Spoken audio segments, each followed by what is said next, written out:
Low 404 Boxing. Alright, y'all. Apologize for the background noise. I'm on the road to go pick my kids up for spending Mother's Day weekend with their mom. So, to pass time, I'm going to go ahead and get this video out and try to drop a couple more. But I don't know when I'll get a chance to upload them, so here it is. So, yeah, I seen the back and forth between Canelo, Billy Joe Saunders, heard what was said by Canelo. I dropped a video just a couple days ago, or maybe a few days ago, saying that Andrade needs to move on from the Canelo fight. And basically things like what happened after the Saunders fight is why. Canelo Alvarez has no pressure on him to fight Demetrius Andrade. Canelo already left the weight class where there should have been pressure for him to fight Demetrius Andrade, and there wasn't any pressure on him, despite him saying he wanted to become undisputed at 160. When Andrade became a barrier to his road to undisputed, Canelo didn't want any part of being undisputed at 160. Same thing goes for Jamal Charlo. When Jamal Charlo was in the way of him becoming undisputed, Canelo wanted no part of being undisputed at 160.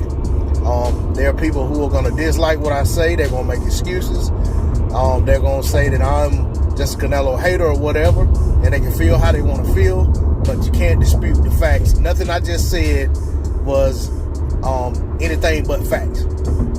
Okay? Now, as for Demetrius Andrade himself, Canelo Alvarez says Andrade hasn't fought anyone. Basically, he doesn't bring enough to the table for him to even want to fight him. But that doesn't hold weight. That doesn't hold water. I'm not even going to go back several years. I'm not going to go back very far. We can just go back to 2 fights ago, or one fight beyond the fight he just had. There's Avni Yildirim. What did Avni Yildirim do? Who had he fought to merit a Canelo fight? I don't care about him being the mandatory, because the reality is Canelo was asking for that fight before Avni Yildirim became the mandatory. Canelo was asking for, not before he became the mandatory, before Canelo became the champion and Avni became his mandatory. Canelo was asking the WBC to allow him to fight Avni Yildirim for that vacant title. Then he went and fought Callum Smith, and Callum was only the WBA champ, and the WBC was like, well, here you go, we'll throw in this WBC strap for you. And if I didn't say WBC earlier, that's what I meant. I meant to say he wanted to fight Yildirim for the WBC strap. Okay, so, we can look at Fielding. Fielding was the WBA regular champion. Demetrius Andrade is WBO champion. Tell me why Fielding was a more appealing opponent to Canelo than Demetrius Andrade. I'll answer that myself. He was more appealing because he was easy pickings. He was low-hanging fruit. I can go in here and knock this guy off who Callum Smith already knocked out and go over here and claim to be a champion in yet another division by winning this regular title. That's what it was all about. I don't care if Demetrius Andrade moves up to 168 pounds. I don't even care if he puts himself in position to be a mandatory. I just do not believe Canelo Alvarez ever fights this man. And you fans are in part to blame. But at the end of the day, Canelo is going to do what he wants to do because of the backing he has. He's allowed to say, I don't like this guy's style, I'm just not going to fight him. Because that's what he originally said. I don't care what he said today. When Demetrius Andrade first became a viable opponent for him, all those years ago, he didn't like his style.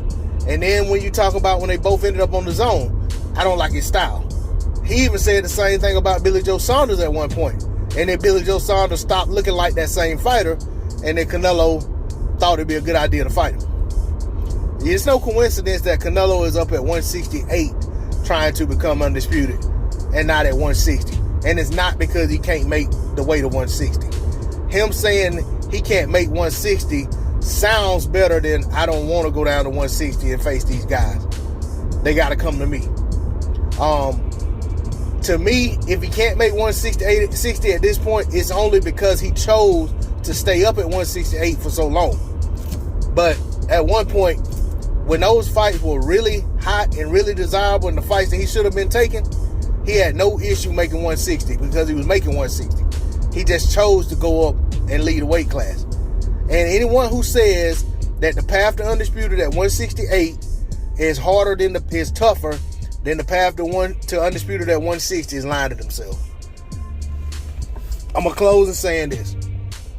Like I said before, I don't want to see Demetrius Andrade continuously chasing this guy.